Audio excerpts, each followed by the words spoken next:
We've come a long way in this series. We talked about breaking labels, we talked about walking in your identity. But today, we're dealing with something real. Because if we're honest, it's one thing to get free. It's another thing to stay free. Some people have had moments with God. Real moments, powerful moments. Moments where chains broke. Moments where clarity came. Moments where everything changed. But then, slowly, subtly, quietly, they drifted back. Back into old thinking, back into old habits, back into old patterns. And now they're asking, how did I end up back here? So today we're talking about this. Don't go back. In John 5:1-14, we meet a man who had been sick for 38 years.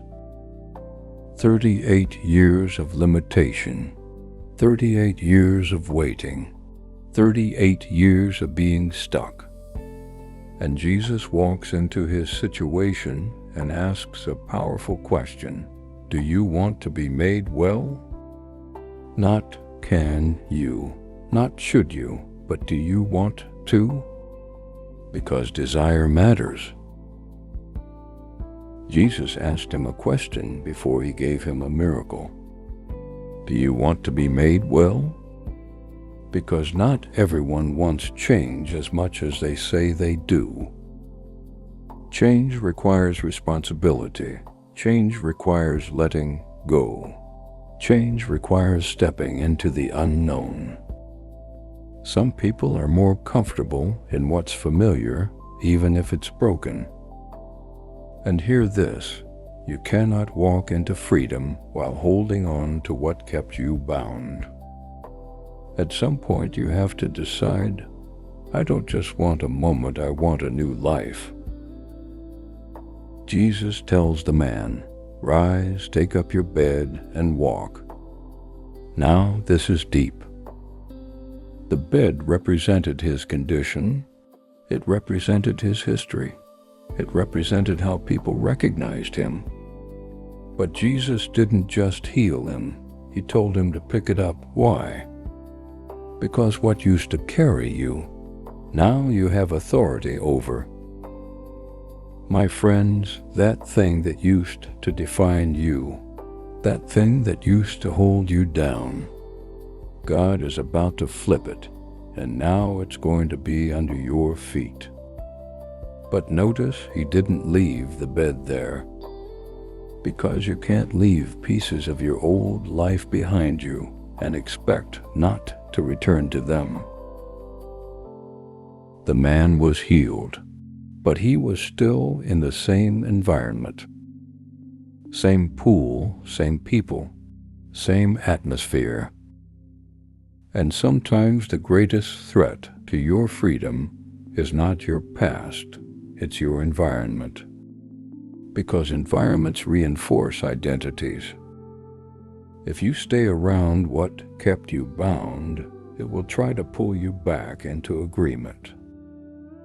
This is why some people get free, but never fully walk in it. They didn't change what surrounds them. Later in the passage, Jesus finds him again and says, sin no more, lest something worse come upon you. That's strong. Jesus is saying, I healed you, but now you have a responsibility. Because grace is not permission to return, it's power to move forward. Freedom is a gift, but walking in it is a choice. Some people are trying to follow God while keeping one foot in their past. But it doesn't work like that. You can't build a new life while constantly revisiting the old one.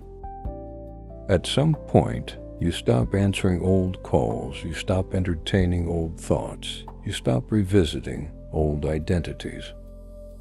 Because if you keep going back mentally, eventually you'll go back physically. So here's the word today: don't go back. Not to the mindset, not to the habits, not to the identity. God didn't bring you this far for you to return to what He already delivered you from. You are free. Now stay free. Now declare this with me. I'm not going back. I'm not returning to what God delivered me from. I'm walking forward. I'm staying free.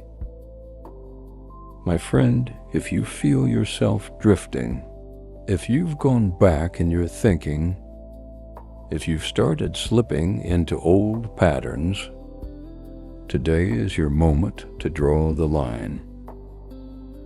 Not condemnation, but realignment.